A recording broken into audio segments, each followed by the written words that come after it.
You know what? It's been one of those days. If you could see, well, you can sort of see what my house looks like right now, you would feel very, very badly for me. But I know I'm not the only one out there. Some days you have those days where everything goes wrong. And for whatever reason, it always happens the day after a fantastic day. Maybe my expectations are too high, or God just says, you know, you're on a roll over there, but I gotta make sure you're on your toes, so I'm gonna throw a little something into your day. But today has really been a struggle. We haven't been able to get our son to use the potty today. So he said accidents on the floor, and he always has a bowel movement in the morning. And he just still, it's the afternoon, nothing. I was trying to have him use it at home so he can use it as a teachable moment, or see if I can catch him to get him on the potty, because I saw signs yesterday that he was kind of getting the bowel movement thing on the potty. So I said, okay, hopefully this morning we can kind of continue and improve a little bit. So we waited around, and I watched him, and we just missed activities that we had scheduled for this morning. So of course that's frustrating, because I want to get out the house. He wants to get out the house, but I keep saying, okay, 10 more minutes. Okay, 20 more minutes. I missed that, but I'll be able to go to whatever at 10 o'clock instead of going to it at 9 o'clock. So it's just disappointing. And my husband hurt himself while running, so we had to jump in the car and go get him. So just threw off our morning even more.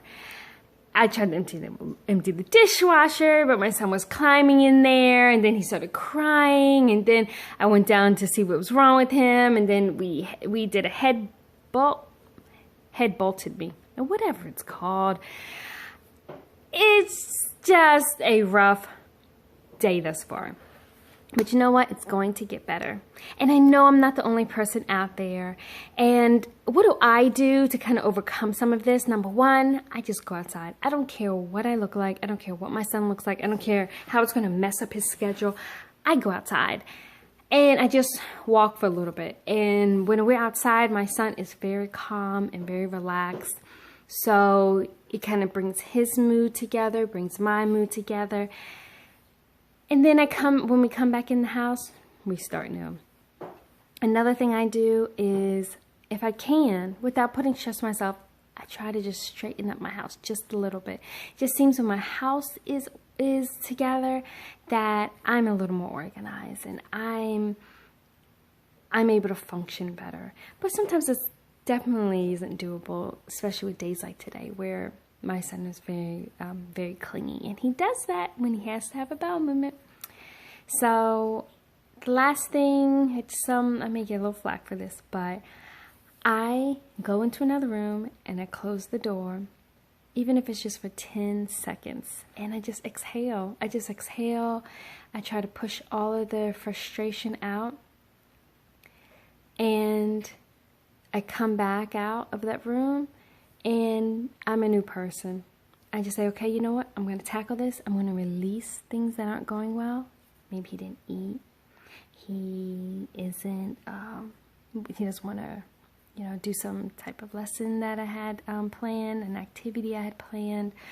Or, as in today, he's not going to the bathroom. Is that funny? Hear him laughing over there. He's not going to the bathroom. Just release it. These are small things.